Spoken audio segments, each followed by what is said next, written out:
Congress MP Priyanka Gandhi మాట్లాడుతున్నారు. ఆ live చూద్దాం. गांधी ने फ्लोर ऑफ द हाउस में बोला कि बिल पास करना है तो मौजूदा परिस्थिति में 1 सेकंड में आप मौजूदा सीट पर पास कर दीजिए 543 पे।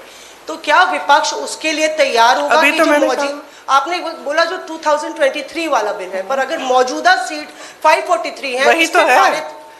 2023 का जो विधेयक है उसमें ये था कि इन्हीं सीटों में से आप 33% महिलाओं को देंगे। मैम उसमें लिखा था कि सेंसस के बाद डिलिमिटेशन होगा और उसके बाद तय की जाएगी जो भी सीट होंगी उस पे 1/3 मिलेगा। तो यानी कि सीटें बढ़ती, पर नहीं 543 में से ही था। तो उसके लिए आप लोग तैयार हैं? हाँ बिल्कुल तैयार है जी। प्रियंका जी, दो दिनों तक हमने बहस देखी और अब क्रेडिट उधर से भी क्लेम किया जा रहा है, आप लोग भी दावा कर रहे हैं। नहीं, हम क्रेडिट का दावा नहीं कर रहे हैं। सवाल हम आपको इतिहास के बारे में बता रहे हैं। कांग्रेस पार्टी ने 1928 में शुरू की ये बात, और कांग्रेस पार्टी की ही ये बात थी जिस वजह से आज आज़ादी के पहले दिन से महिलाओं को भारत में वोट डालने का मौका मिला और अधिकार मिला। तो मैम सवाल ये था कि बीजेपी और एनडीए पूरे देश में अभियान चलाने जा रही है।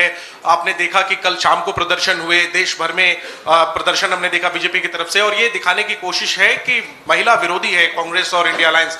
इसकी काट में आप लोगों की तरफ से क्या कोई अभियान चला जाएगा? क्या रणनीति होगी कांग्रेस की और इंडिया अलायंस की इसकी काट के लिए? जो बात आप अब कह रही है वो देश के आम लोगों तक कैसे ले जाएंगे?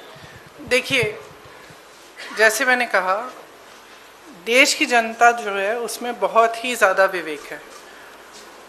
अगर इनको अभियान करना है पूरे देश भर में, खुलकर करें। लेकिन आज देश उस परिस्थिति में नहीं है जो 12 साल पहले था, और शायद कभी कभी ये होता है कि जब सत्ता बढ़ जाती है लोग सच्चाई नहीं बताते हैं नेताओं को। तो इस पूरे ये जो पूरा पिछले 2-3 दिनों में हुआ, इससे कुछ हद तक ये भी दिख रहा है कि ये समझ नहीं पा रहे हैं कि आज भारत बदल गया है। भारत की जनता देख रही है, समझ रही है कि मीडिया बाजी, PR बाजी, ये बड़े बड़े अभियान, इतना सारा पैसा डाला जाता है इसमें, ये चल नहीं रहा है। ये अब